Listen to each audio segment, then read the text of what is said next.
Kemudian ada yang punya indikator keberhasilan. Suatu proses belajar mengajar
pertama itu kurang kesatuan, yang kedua tidak ada standar perilaku dalam bekerja kelompok, yang ketiga reaksi negatif terhadap anggota kelompok, yang keempat kelas metoleransi kekeliruan teman-temannya, yang kelima mudah bereaksi negatif atau terganggu, yang keenam moral rendah, permusuhan dan agresif, yang ketujuh tidak mampu menyesuaikan dengan lingkungan yang berubah. Untuk selanjutnya faktor-faktor penyebab variasi perilaku. Yang pertama itu karena pengelompokan, yang kedua karakteristik individual, yang ketiga kelompok pandai akan merasa terhalang oleh teman-temannya yang kurang pandai, yang keempat itu intrusi dan interaksi yang membuat tegang dan cemas, yang kelima organisasi kurikulum tentang joint teaching. Untuk selanjutnya penataan ruangan kelas. Dalam pengaturan ruangan belajar, hal-hal yang perlu diperhatikan. Yang pertama itu ukuran dan bentuk kelas. Yang kedua itu bentuk dan ukuran bangku dan meja siswa. Yang ketiga itu jumlah siswa dalam kelas. Yang keempat jumlah siswa dalam setiap kelompok. Yang kelima jumlah kelompok dalam kelas. Dan yang keenam komposisi siswa dalam kelompok seperti pandai dengan siswa kurang pandai, pria dan wanita. Dalam penataan ruangan kelas harus diperhatikan juga tentang pengaturan tata kelas, yaitu yang pertama pengaturan tempat duduk, yang kedua pengaturan alat-alat pengajaran, yang ketiga itu penataan keindahan dan kebersihan kelas, dan yang keempat ventilasi dan catatan cahaya. Yang terakhir itu pengelolaan kelas yang efektif. Menurut Pidarta dalam The Jamarah tahun 2013 halaman 214, untuk mengelola kelas secara efektif perlu diperhatikan hal-hal tersebut. Yang pertama itu kelas adalah kelompok kerja yang diorganisasikan untuk tujuan tertentu yang dilengkapi tugas-tugas dan diarahkan oleh guru. Yang kedua itu dalam situasi kelas guru bukan tutor atau satu anak pada waktu tertentu, tetapi bagi semua anak ada kelompok. Yang ketiga, kelompok mempunyai perilaku sendiri yang berbeda dengan perilaku masing-masing individu dalam kelompok. Yang keempat, kelompok kelas menyisipkan pengaruhnya kepada anggota-anggota. Pengaruh yang jelek dapat dibatasi oleh usaha guru. Yang kelima, praktik guru waktu belajar cenderung berpusat pada hubungan guru dan siswa. Dan yang keenam, struktur kelompok pada komunikasi dan kesatuan kelompok ditentukan oleh cara pengelolaan kelas. Untuk teman-teman yang ingin bertanya boleh silakan.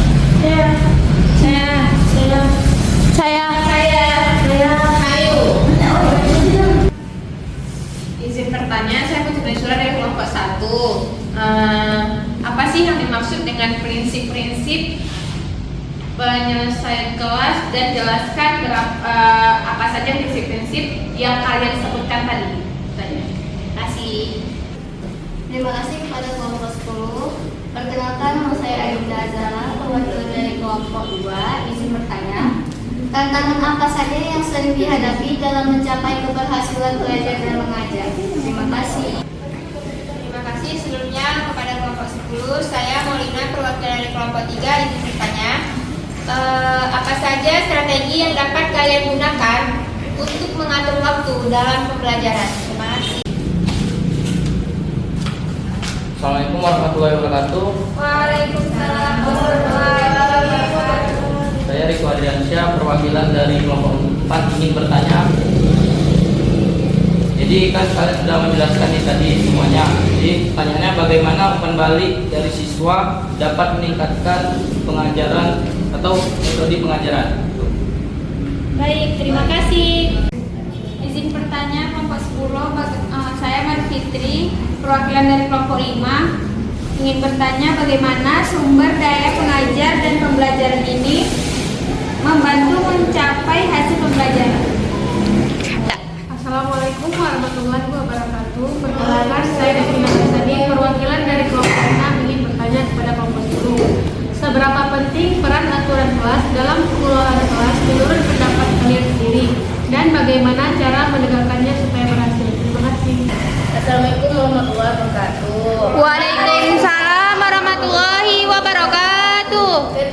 dari kelompok 10. Ini dari Semanita dari kelompok 7. Bagaimana cara membuat rencana pembelajaran yang efektif dan sesuai dengan karakteristik siswa? Terima kasih. Assalamualaikum warahmatullahi wabarakatuh. Waalaikumsalam warahmatullahi Wabarakatuh. Perkenalkan, nama saya Selviana Firuli. Saya perwakilan dari kelompok 9. Ingin bertanya, bagaimana karakteristik mempengaruhi keberhasilan proses belajar mengajar dan bagaimana karakteristik siswa mempengaruhi pengelolaan kelas? Terima kasih. Baik, di sini saya akan menjawab pertanyaan dari kelompok 1. Pertanyaannya adalah apa yang dimaksud dengan prinsip-prinsip pengelolaan kelas, dan jelaskan beberapa prinsip yang kami sebutkan tadi. Baik, di sini prinsip-prinsip pengelolaan kelas yang dikemukakan oleh Syaiful Bahari Jamara adalah yang pertama hangat dan antusias. Di sini kelas ini bagaimana caranya si pendidik ini membuat suasana kelas ini menjadi hangat dan menarik agar siswanya menjadi antusias selama proses belajar mengajar. Kemudian yang kedua ada tantangan. Kita di sini sebagai pendidik perlu nih memberi yang namanya tantangan-tantangan yang dapat memacu adrenalin dari peserta didik kita. Seperti itu. Kemudian yang ketiga bervariasi. Di sini kita perlu yang namanya membuat variasi, entah itu dari media pembelajaran supaya lebih menarik perhatian dari si peserta didik ini tadi selama proses belajar mengajar. Kemudian yang keempat ada keluasan. Keluasan ini dimaksudkan untuk si pendidiknya, bagaimana si pendidik ini luas dalam mengajar pembelajaran yang akan diajarkan kepada si peserta didik. Kemudian yang kelima ada penekanan pada hal-hal yang positif. Di sini sebagai pendidik kita perlu nih memberi yang namanya contoh-contoh hal-hal yang positif kepada si peserta didik supaya mereka dapat mencontohnya, seperti itu. Kemudian ada yang namanya penanaman disiplin diri. Ini sebagai pendidik kita perlu nih memberi contoh kepada si peserta didik, mulai dari bagaimana sifat disiplin, pergi ke sekolah tepat waktu, seperti itu. Kelompok 1 apakah bisa diterima? Bisa. Baik, terima kasih. Selanjutnya saya akan menjawab kelompok 2. Yaitu pertanyaannya, tantangan apa saja yang sering dihadapi dalam mencapai keberhasilan belajar mengajar? Baik, beberapa tantangan dalam proses belajar mengajar. Yang pertama itu siswa.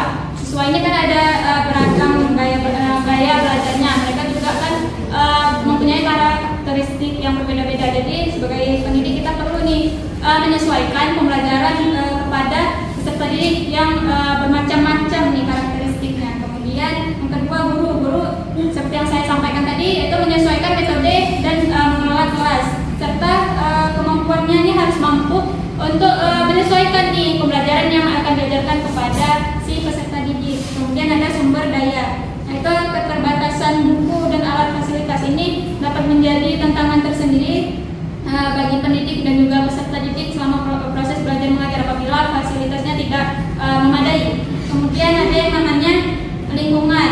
Ini biasanya kelas bising dan tidak nyaman ini dapat menjadi hambatan selama proses belajar mengajar. Kemudian ada yang namanya teknologi. Ini mencakup kepada akses yang tidak merata seperti akses internet dan lain sebagainya. Kemudian penggunaannya yang kurang efektif. Kemudian ada yang namanya kurikulum. Kurikulum ini terkadang terlalu padat dan juga kurang relevan dengan karakteristik peserta didik kita. Jadi di sini mungkin kebanyakan pendidik ini menjadi bingung menyesuaikan pembelajaran untuk si peserta didik. Kemudian ada faktor eksternal, yaitu ada yang namanya masalah pribadi siswa. Ini mungkin di luar kelas si peserta didik ini ada mengalami beberapa masalah yang pendidik kurang tahu. Jadi di sini pendidik perlu yang namanya pertanyaan nih, mendekatkan diri kepada peserta didik supaya peserta didik nyaman menceritakan permasalahannya, seperti itu. Kemudian bagaimana kelompok 2, apakah bisa diterima? Bisa. Baik, terima kasih. Kemudian saya akan menjawab pertanyaan dari kelompok 3, yaitu apa saja strategi yang dapat digunakan untuk mengatur waktu dalam pembelajaran. Yang pertama itu ada kita perlu merencanakan mata pembelajaran apa yang akan kita pelajari setiap hari. Kita perlu menentukan topik spesifik dan waktu belajar untuk setiap mata pembelajaran. Kemudian yang kedua, kita perlu fokus nih, kita cari waktu dan manfaat pilih tempat yang minim gangguan. Di sini istilahnya seperti tempat-tempat yang tidak berisik. Jadi kita bisa fokus untuk belajar. Kemudian ada tentukan dulu apa yang ingin kita capai. Ini akan membuat kita lebih termotivasi selama belajar. Kemudian matikan notifikasi dan hindari distraksi dari ponsel. Nah, ini seringkali mengganggu fokus kita selama proses belajar mengajar. Jadi kita perlu yang namanya silent. Kita silent notifikasi dari ponsel kita. Kemudian ada juga jangan terlalu memaksakan diri. Kita perlu yang namanya istirahat sejenak setiap beberapa waktu selama kita belajar. Jangan terlalu digebu-gebu untuk terus belajar tanpa ada istirahat seperti itu. Baik, bagaimana kelompok 3? Apakah bisa diterima? Bisa. Baik, terima kasih. Ya, sama-sama. Baiklah, di sini saya akan menjawab pertanyaan dari kelompok 5, yaitu bagaimana sumber daya pengajaran dan pembelajaran ini membantu mencapai hasil pembelajaran. Jawabannya yaitu materi pembelajaran dapat meningkatkan prestasi peserta didik secara signifikan dengan mendukung pembelajaran. Misalnya seperti video edukasi dapat memberikan wawasan baru kepada peserta didik dan lembar kerja yang menarik dapat memberikan kesempatan baru kepada peserta didik untuk mempraktikkan keterampilan baru yang diperoleh di kelas. Untuk kelompok 5, apa bisa diterima? Bisa.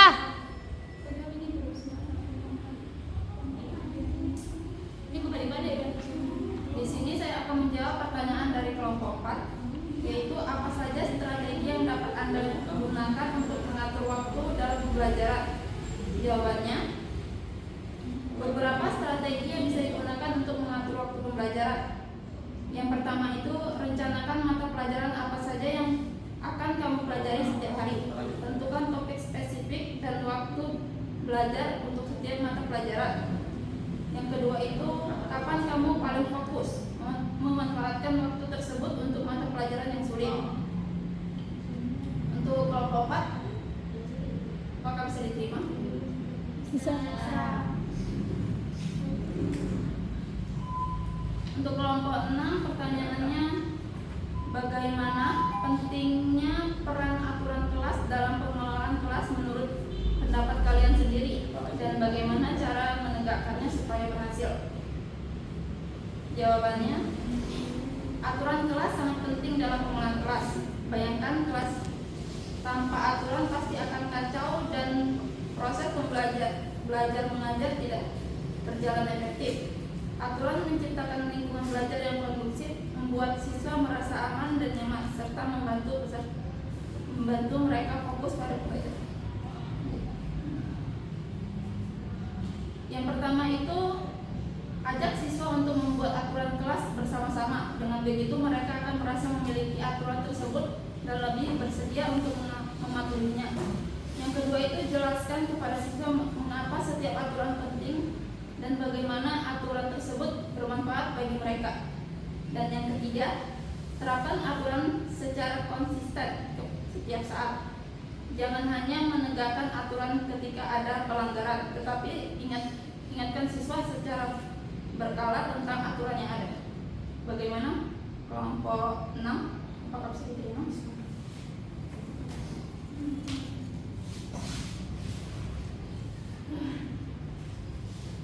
Baiklah, di sini saya akan menjawab pertanyaan dari kelompok 7. Bagaimana cara membuat rencana pembelajaran efektif dan sesuai dengan karakteristik siswa? Menurut kami, untuk membuat rencana pembelajaran efektif, perhatikan yang pertama kenali minat, gaya belajar dan kemampuan siswa. Setiap orang itu mempunyai kemampuan yang berbeda-beda. Ada yang lebih matematika, ada yang lebih ke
analisis, mendalam terhadap data yang diperoleh untuk mengambil keputusan yang tepat.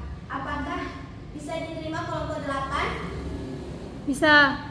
Baik, terima kasih. Baiklah, saya menjawab pertanyaan dari kelompok.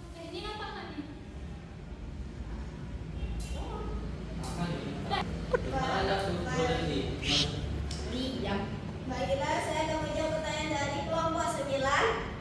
Bagaimana karakteristik mempengaruhi keberhasilan proses belajar mengajar dan bagaimana karakteristik siswa mempengaruhi pengelolaan kelas?